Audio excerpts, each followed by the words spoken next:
Estes réus têm algo em comum. Todos eles assassinaram crianças inocentes, mas estão prestes a descobrir que nem mesmo as paredes sagradas de um tribunal podem protegê-los da ira de um pai devastado pela sua perda. Queen Bosse.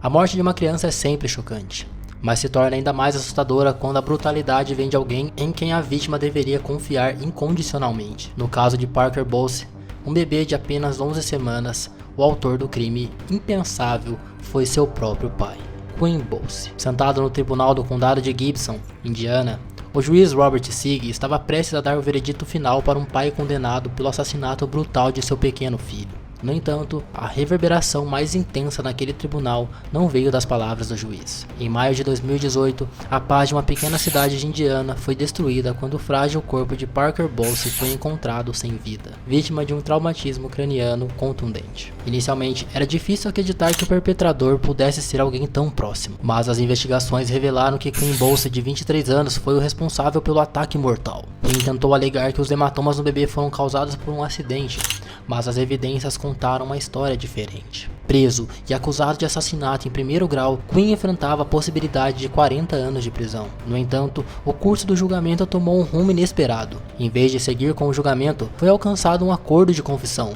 Queen Bosse se declarou culpado de uma acusação de nível 2 de agressão doméstica resultando em morte, em troca da rejeição da acusação mais grave de assassinato em primeiro grau. Este acordo reduziu significativamente o tempo de Queen na prisão. O juiz sentenciou Queen Bosse a 25 anos, dos quais 19 seriam cumpridos na prisão e os 6 restantes seriam em liberdade condicional. Quando Queen foi levado para fora do tribunal para começar a cumprir sua sentença, Jeremiah Hartley, conhecido carinhosamente como Matt, o tio do bebê, foi dominado por uma torrente de tristeza e raiva. Em um momento que ficaria gravado nas memórias de todos os presentes, Matt avançou rapidamente e atacou Queen, em um ato de emoção desenfreada que demonstrava a profundidade de sua dor. Este ato impossível resultou em Matt enfrentando uma acusação de agressão e 179 dias de prisão por desacato ao tribunal. A raiva e o desespero de Matt foram um reflexo cru do impacto devastador que a perda de Parker teve sobre sua família. Uma dor que nem mesmo uma sentença judicial poderia aliviar completamente.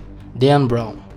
Em junho de 2022, em Cincinnati, um tribunal tornou-se o centro de uma cena sensacional. Dan Brown, acusado de assassinar brutalmente uma mãe e seu filho de 3 anos, sentou-se pacientemente no tribunal, aguardando seu veredito. O que ele não esperava era a retribuição imediata do pai de sua jovem vítima. Vamos para o tribunal de Hamilton Common Pleas. Este caso girava em torno das vítimas, Nitya Lattimore e seu filho de 3 anos, Neil. Em 5 de dezembro de 2020, Nitya encontrou um destino horrível quando foi fatalmente esfaqueada. No entanto, essa não foi a pior parte. Seu corpo sem vida foi deixado em seu apartamento em Walnut Hills, por dias antes de Brown tentar em um ato arrepiante se livrar do corpo dela no rio. O horror não terminou por aí. Em um movimento que desafia a compreensão, Brown pegou o Neil ainda vivo e sem dúvida aterrorizado e o jogou no rio. O corpo do menino nunca foi recuperado, deixando uma ferida no coração da cidade que talvez nunca cure. À medida que a investigação se desenrolava, as evidências começaram a pintar um quadro de premeditação e encobrimento.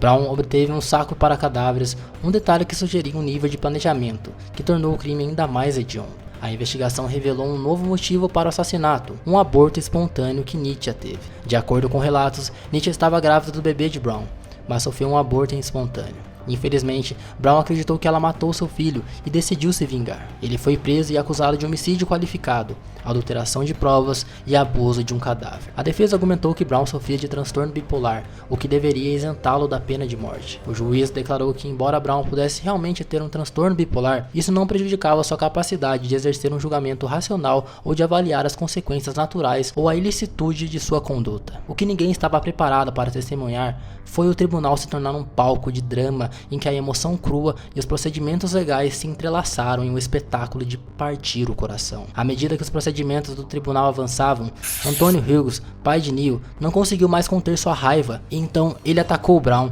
com uma ferocidade que era ao mesmo tempo chocante e comovente. A imagem de um pai levado pela dor ao confrontar o acusado permaneceria gravada nas mentes de todos os presentes. Anthony Hughes foi condenado a cumprir 7 dias de prisão por desacato ao tribunal, mas seu ato de desespero e justiça emocional destacou a profundidade da dor que ele e sua família enfrentavam devido aos atos cruéis de Jim Brown, Jasmine Gordon e Clifford Thomas. Quando o martelo da justiça desceu no tribunal do condado de Wayne, foi selado em um caso que abalou profundamente a comunidade. A atmosfera solene do tribunal estava prestes a ser transformada por uma reação visceral de um pai que acabara de perder sua filha. O relacionamento entre Jasmine e seu namorado Clifford e a pequena Jamila Smith era uma teia complexa, com Jamila dependendo do casal para cuidado e proteção. Tudo isso mudou em 18 de setembro de 2014, quando Jamila foi levada ao hospital sem responder. O técnico de emergência médica que respondeu à chamada pressionou Jasmine por respostas, mas foi recebido com silêncio. O patologista forense pintou um quadro sombrio, escoriações, hemorragia interna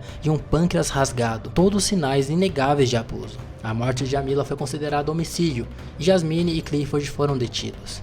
Durante todo o julgamento, a sala do tribunal foi um campo de batalha de emoções. Os depoimentos da equipe médica indicaram que Jamila sofreu abusos por um longo período. Os ferimentos estavam em vários estágios de cicatrização e o médico legista testemunhou que era altamente improvável que a Jamila pudesse ter infligido esses ferimentos a si mesma. Jasmine Gordon parecia sem emoção durante todo o processo, um comportamento que contrastava fortemente com a gravidade do crime. Nem mesmo os comentários contundentes do juiz foram suficientes para obter uma reação dela. O juiz destacou a negligência de Jasmine, dizendo que ela fingiu não saber que sua filha estava sendo abusada. Enquanto o processo judicial prosseguia, Dwayne Smith, o pai entulado de Jamila, não conseguiu mais conter sua dor e raiva. Em um movimento inesperado, ele atingiu Clifford Thomas com um golpe no queixo e uma briga se seguiu. Os deputados interviram rapidamente, separando os dois homens. No rescaldo, o juiz decidiu não responsabilizar Dwayne Smith por desacato e Clifford Thomas se recusou a prestar queixa. A juíza Margaret Van Houten proferiu a sentença. Jasmine Gordon foi condenada de 7 a 15 anos por homicídio culposo e um adicional de 14 a 15 anos por abuso de primeiro grau. Clifford Thomas recebeu uma sentença de 6 a 15 anos por homicídio culposo de 1 a 2 anos por resistir e obstruir um policial. Este caso, com sua mistura de tragédia, abuso e reação visceral de um pai entulado, destaca o profundo impacto emocional que tais crimes podem ter sobre as famílias e comunidades, deixando cicatrizes que durarão para sempre. Michael Madison. Enquanto nossos casos iniciais se concentravam no assassinato de crianças pequenas, nosso próximo assassino de bebês não assassinou uma criança, mas todos nós sabemos que toda vítima continua sendo uma criança no coração de seus pais. Foi essa a razão pelo qual Van Terry, pai de uma das 3 vítimas do serial killer de Ohio, Michael Madison, saltou sobre uma mesa para atacar o réu no tribunal, poucos minutos depois que o juiz pronunciou a sentença de morte. Michael Madison sem dúvida teve uma infância muito conturbada, não desfrutando do privilégio do calor de uma família amorosa. Ao chegar à idade adulta, o nome de Madison começou a surgir no submundo do crime, como uma longa lista de condenações por drogas desde o início dos anos 2000. Em 2002, sua verdadeira natureza começou a se revelar quando foi condenado por tentativa de estupro e registrado como criminoso sexual. No entanto, isso foi apenas o começo de sua onda criminosa. Em 19 de junho de 2013, o mundo conheceria os crimes hediondos de Madison. A polícia respondeu a relatos de um odor desagradável vindo de uma garagem alugada para Madison. Após uma investigação mais aprofundada, eles descobriram um corpo em decomposição dentro da garagem. A investigação rapidamente se intensificou e em um dia, mais 2 corpos foram desenterrados. Um em um quintal e outro em um porão de uma casa vazia. A proximidade dos corpos, todos encontrados de 100 a 200 metros um do outro e embrulhados em sacos plásticos, indicava a natureza calculada dos crimes. A manchete assustadora de East Cleveland indicava que as autoridades acreditavam ter um serial killer sob custódia. Madison foi acusado de 3 acusações de homicídio qualificado em junho de 2013 e sua fiança foi fixada em $6 milhões. O julgamento de Madison começou em 4 de abril de 2016 e a promotoria apresentou um caso sólido, pintando um quadro vivido da culpa de Madison nos assassinatos de Shirelda Terry, Shatisha Shilley e Angela Deskins. Madison, no entanto, não demonstrou nenhum remorso por suas ações, um gesto que provocaria uma resposta intensa de Van Terry, pai de Shirelda Terry. Tomado pela tristeza e raiva, Terry atacou Madison em um momento que capturou o rugido de dor de um pai que havia perdido seu filho para um monstro. Acho que todos deveríamos, em nossos corações, perdoar esse palhaço que tocou nossas famílias, levando meu filho, disse Terry antes de atacar Madison. Terry foi posteriormente liberado sem acusações.